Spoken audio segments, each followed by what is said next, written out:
കഴിഞ്ഞ തെരഞ്ഞെടുപ്പിൽ ആലപ്പുഴയിൽ തിളങ്ങിയ കനൽ ഇത്തവണ കെട്ടു. പകരം ആലത്തൂരിൽ വീണ്ടും ചെങ്കൊടി പാറി. ചേലക്കരയുടെ അഴകോട് മത്സരിച്ച മന്ത്രി കെ രാധാകൃഷ്ണൻ മാത്രമാണ് മാനം കാത്തത്.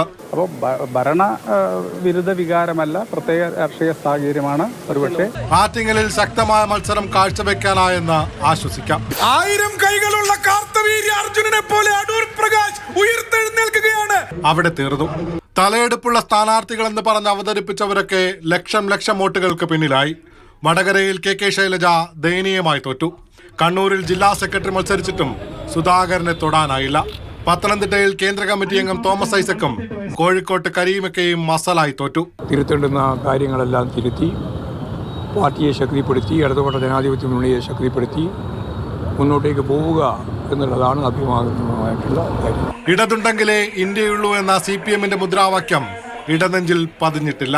CPM-ന് ഡൽഹിയിൽ ഒന്നും ചെയ്യാനില്ലെന്ന വിലയിരുത്തൽ മാത്രമല്ല, സംസ്ഥാന സർക്കാരിന്റെ വിലയിരുത്തലുമുണ്ട് ഈ തിരഞ്ഞെടുത്ത വിധിയിൽ. Election desk, Mathrubhumi news.